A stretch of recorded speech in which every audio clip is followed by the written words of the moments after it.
Frères et sœurs congolais, lorsque je suis arrivé au pouvoir, le pays était dans une situation de crise.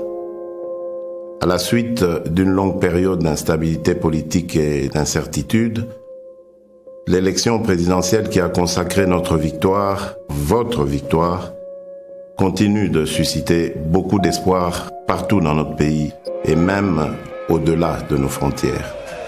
Le jour de mon investiture, je vous ai bien entendu me rappeler « Félix, Papa Alobaki, le peuple d'abord ». Les défis de notre pays sont immenses. Les problèmes sont multiples, mais il n'est pas impossible d'y remédier et de commencer ainsi à changer les choses, à changer notre mode de vie en société.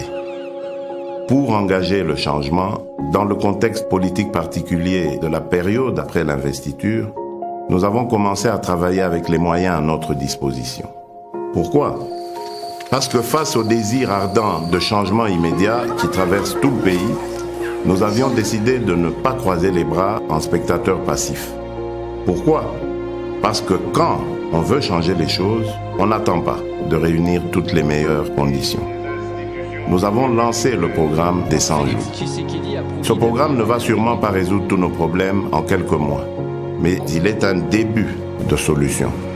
Nous avons commencé à doter nos villes de certaines infrastructures routières et d'apporter les réponses dans la production agro-industrielle ainsi que dans le domaine de la santé et dans bien d'autres. Nous avons ouvert plusieurs chantiers un peu partout. Ces chantiers, une fois finalisés, vont soulager déjà quelques-uns de nos problèmes.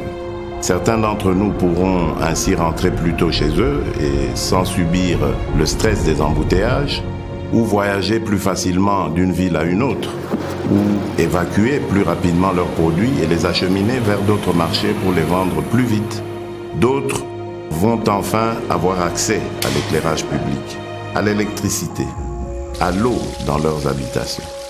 Le programme des 100 jours nous donne la preuve que par notre volonté, seuls nous pouvons trouver des solutions à nos propres problèmes et surtout apporter des changements positifs à notre cher pays.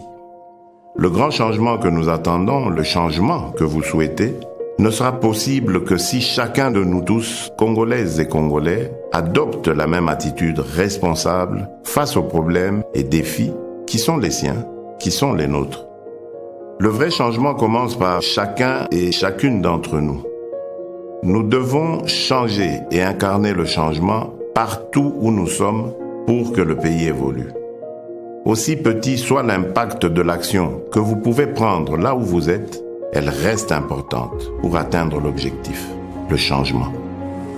À ceux qui sont responsables de la gestion des affaires publiques, le premier signe visible du changement sera celui de votre comportement, de votre compétence dans la gestion de la mission qui vous est confiée par le peuple congolais. Nous sommes au service exclusif des Congolaises et des Congolais. Sachons désormais travailler pour le changement de notre pays. Mes chers compatriotes, chers frères et sœurs, je rêve d'un Congo meilleur. Nous avons le devoir de construire un Congo meilleur où tous les enfants, filles et garçons, ont droit à l'éducation, à la santé. Un Congo où aucun enfant ne dort dans la rue ni ne meurt de faim. Un Congo où toute personne orpheline, veuve, vulnérable ou vivant avec handicap est accompagnée par les institutions de l'État. Un Congo débarrassé de la haine et du tribalisme. Un Congo où nos femmes ne sont plus violées tous les jours. Un Congo où il n'y a plus de guerre. Un Congo où il n'y a pas une province contre une autre province. Un Congo où il n'y a pas ceux de là-bas et ceux d'ici. Un Congo où il n'y a pas ceux d'une église contre ceux d'une autre église. Un Congo où il n'y a pas un camp politique contre un autre camp politique. Je veux un Congo où il n'y a qu'un seul camp, le camp des Congolais unis et fiers de notre riche diversité. Un Congo de changement des mentalités. Nous avons le devoir de porter le grand rêve et de redonner de la grandeur à notre pays. De bâtir un Congo debout et digne, un Congo des travailleurs responsables, vigilants et gardiens de nos lois. C'est le Congo que je veux pour nous tous. C'est ce Congo-là, notre Congo, pour lequel vous m'avez donné le mandat. Ce Congo est possible si nous acceptons de changer dès à présent. Oui, ce Congo est possible. Que Dieu bénisse la République démocratique du Congo.